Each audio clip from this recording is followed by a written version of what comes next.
Chapter 69, The Inevitable. I seek refuge in God from Satan the rejected. In the name of God, the all-gracious, the all-merciful. The inevitable. What is the inevitable? And what is it that makes you realize what the inevitable is? The Tammud and the Yod rejected the overwhelming reality. As for the Tammud, they were annihilated by a terrible storm, and the Yod, they were annihilated by a violent, persistent wind.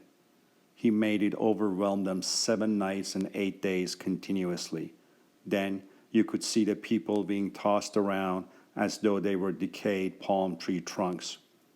Do you see any survivors? And there was Pharaoh and those before him, and the uprooted evildoers. They all disobeyed the messenger of the Lord. Consequently, he punished them a severe punishment. We indeed carried you on the floater as the water raged. We made it a reminder for you, and that you may learn it through listening. Then behold, the trumpet sounds once, and the land and the mountains are carried away. Then they are utterly crushed in a single blow. Then that will be the day when the event transpires, and the vacuum ruptures, as it will be completely flimsy on that day. And the angels will be all around, and they will carry the throne of your Lord above them on that day, when everything shall be based on 8. That will be the day when they will be presented openly, without anything of theirs being hidden. Then, as for the one who has given his record into his right hand, he will say, "Here you go, read my record. I was always sure that I face my reckoning." He will then have pleasing life in exalted paradise, with hanging fruits. Eat and drink happily for what you did in the days gone by. But the one whose record is handed to him into his left hand, he will then say, "I wish I were never given my record, and I never thought I will be called to account. Oh, I wish I were finished off. My money did not benefit me. I have lost my authority. Take him and tie him up, then throw him into the inferno. Then bind him in a chain with a length of 70 cubits, and force him to stay."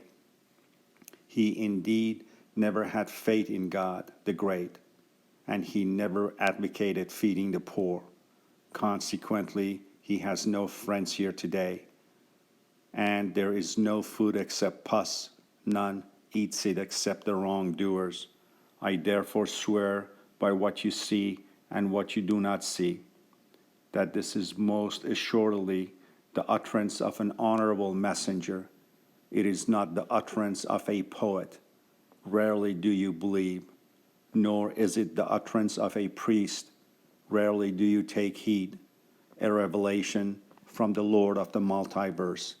And had he uttered any other utterances on our behalf, we would have certainly taken away the blessing from him. Then we would have surely discontinued the revelation to him. Consequently, none of you could have protected him. And indeed, this is a reminder for the God-fearing. And we surely know the rejectors amongst you. And indeed, it is certainly regrettable for the unfaithful. And indeed, this is the absolute truth.